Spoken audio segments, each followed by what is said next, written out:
கம்பு குச்சியை வச்சு அளந்து பாருன்னு சொல்லியாச்சு உனக்கு. நீ ஆள் இல்லைன்னா நீனும் வேலை பார்க்க முடியாது போலுக்கு. பழக்கம் பேச போயிட்டாங்க. போனோம்னா போ கொத்தனார் கையில் வச்சு நான் கடகடன்னு வேலையை முடிச்சிடும். ஆள் ரெடியாக இருக்கு. போனால் போது கூட 500 அங்கே போய் கொஞ்சம் பழக்கம் பேச போயிட்டான். இந்த தங்க அளக்கிறது ஒழுங்காக அளக்கலை.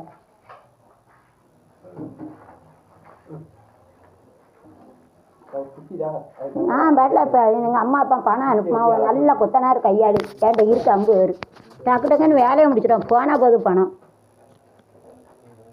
ஒரு வேலையும் தெரிய மாட்டேங்குது. 53 இது எதுக்கு இங்கே வரைக்கும் கம்பி ஒரு கம்பி 3000 4000 5000 கம்பி. கம்பி விலை எவ்வளோ தெரியுமா? இது லேசான கம்பி. இந்த இது வெயிட் தாங்காது. லூசு பையில் எப்படி கட்டியிருக்கான் பாரு கொத்தனார். டபுளாக கட்டணும். ஒத்தையில் கட்டியிருக்கான். இதில் கொண்டு வெயிட்டை வைக்க முடியுமா? இங்கே வரைக்கும் எப்படி கம்பியை வைக்க முடியும்? இழுத்துரும். கீழே கொத்துனா உளுந்துரும்டா. ஏன்னா அது வரைக்கும் வெயிலேசா அங்கே உள்ள அலை கேட்ப நீ வள நீ வருது. அதுக்கு தான் கம்பி வாங்கணும். அங்கே உள்ள கிடக்கான்னு பார்க்கணும். நாளைக்கு எல்லாத்தையும் தூக்கி வெளியே வந்து போட்டுட்டு இங்கே இந்த வீட்டில் கொஞ்சம் அந்த வீட்டு திண்டில் கொஞ்சம் வச்சுரும். திண்டில் நேரு இது இவ்வளோதான் இருந்தோம். சரி இந்த திண்டில் ஒன்று தனித்தனியாக வச்சுருவோம். பவுச்சு அடைஞ்சாலும் தெரியாது. மேலே பாம்பு எதுவும் இருக்கான்னு பார்த்துக்கோன்னு அவனை கூட்டு வரையடா 700 வேலை வேணும்னு சொன்னாம்ல.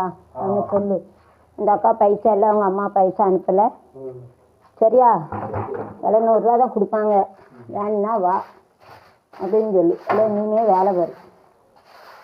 எனக்கு அதுக்கு நல்லா கொடுக்க முடியாது. இந்த மண்ணெல்லாம் இந்த வெளியில் போட்டு அது தோட்டத்தை எப்படி வைக்கலான்னு யோசிக்கும் சரியா. ஒரு வாய்க்கானக்கா கட்டி ஒரு குழாய் வச்சுருவோமாடா. வாய்க்கானக்கா கட்டி குழாய் வச்சுருவோமா? வேறு எதுவும் கம்பி வைக்க வேண்டாம்ல. அங்கே மட்டும் வைக்கணும். அங்கேயும் அப்போ ஆளை கீழே வீட்டில் இது கீழே வீட்டில் இதா கீழே வீட்டு சாவி அது இதா வேறு சாவியா? அதில் ஒன்றா?